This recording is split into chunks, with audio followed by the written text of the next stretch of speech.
স্ত্রীকে কেন ভালো লাগে না পুরুষের? সকল পুরুষেরই এই ভিডিওটা অবশ্যই দেখা প্রয়োজন।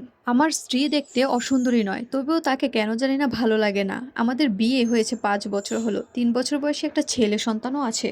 অফিস থেকে বেরিয়ে বন্ধুদের সাথে আড্ডা দিতে চলে যাই, ফিরি রাত করে, কারণ বাসায় যেতে আর এখন ইচ্ছে করে না। অথচ বিয়ের শুরুর দিকে স্ত্রীর টানে অফিস থেকে বেরিয়ে ছুটতাম বাসার দিকে। অফিস না থাকলে সারাদিন বাসায় থাকতাম, ওকে নিয়ে ঘুরতে যেতাম। কি যে ভালো লাগতো তখন স্ত্রীকে। আর এখন ওর দিকে তাকাতেই ইচ্ছে করে না, কথা বলতে ইচ্ছে করে না। ও আশেপাশে থাকলে বিরক্ত লাগে। বাইরে থাকা অবস্থায় ওর ফোন এলে ধরি না, মেসেজ পাঠালে দেখি না। আর বাসায় থাকা অবস্থায় ও যদি কিছু বলে অনাগ্রহের সাথে হু হা করে চুপ করে থাকি। আর রাতে যদি ও কাছে আসতে চায়, আমি রুড ভাষায় বলি, জ্বালাতন করো না তো, সারাদিন অফিস থেকে ক্লান্ত হয়ে আসি, ঘুমাতে দাও। আসলে ক্লান্তি কিছুই না, স্ত্রীকে ভালো লাগে না, এটাই হচ্ছে মূল কথা। কেন এমন হচ্ছে বুঝতে পারছি না। এই সমস্যা যে একা আমার হচ্ছে তা নয়, আমি আরো অনেক পুরুষের মধ্যে এই সমস্যা দেখেছি। তাদের কেউ কেউ স্ত্রীর প্রতি আগ্রহ হারিয়ে পরক্রিয়া করছে। আমি নিজেও কখনো পরক্রিয়া করিনি, তবে করার দিকে এগিয়ে যাচ্ছি।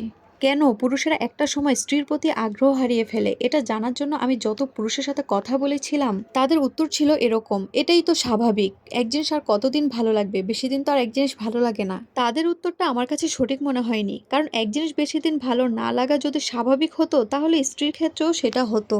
কিন্তু তা তো হচ্ছে না। স্ত্রীরা বিয়ের যত বছর পরই হোক, তারা ঠিকই আগ্রহ নিয়ে স্বামীর সাথে কথা বলতে চায়, ঘুরতে যেতে চায়, মিলিত হতে চায়। একটা সময় আমার মনে হলো, এটা কি পুরুষের কোনো মানসিক সমস্যা? ডাক্তার দেখালে কি ঠিক হয়ে যাবে? আমি দ্বিধান্বিত মনে একদিন গোপনে একটি মানসিক ডাক্তারের কাছে গেলাম। ডাক্তার আমার কথা শোনার পরে আমাকে জিজ্ঞেস করলেন, আপনি কি আল্লাহকে বিশ্বাস করেন? আমি বললাম, জি করি। ডাক্তার আমাকে বলল, আল্লাহর একটা নির্দেশনা কথা আপনাকে বলবো, যদি মানতে পারেন তাহলে আপনার এই সমস্যা দূর হয়ে যাবে, কোনো ওষুধপত্র লাগবে না, গ্যারান্টি দিচ্ছি। অধিক আগ্রহের সাথে জানতে চেয়েছিলাম কি সেটা। ডাক্তার আমাকে বললেন, সূরা আল নূরে আল্লাহ বলেছেন, হে নবী, পুরুষদের বলে দাও তারা যেন নিজেদের দৃষ্টিকে সংযত করে রাখে এবং নিজেদের লজ্জাস্থানসমূহের হেফাজত করে, এটা তাদের জন্য বেশি পবিত্র পদ্ধতি। এরপরে ডাক্তার দৃঢ় কণ্ঠে বললেন, আল্লাহ এর নির্দেশে আপনি 1 মাস পালন করবেন, তারপর নিজে পরিবর্তন বুঝতে পারবেন। সন্দেহ নিয়ে জিজ্ঞেস করলাম, এটাতে কি কাজ হয়ে যাবে? ডাক্তার হেসে বললেন, অবশ্যই হবে, তবে আমাকে কথা দিতে হবে আল্লাহর এই নির্দেশে আপনি নিখুঁতভাবে পালন করবেন, ফাঁকি দেওয়া যাবে না। আমি বললাম, কথা দিলাম, ফাঁকি দেব না, নিখুঁতভাবে পালন করব। শেষে ডাক্তার বললেন, 1 মাস পর আমার কাছে আসবেন।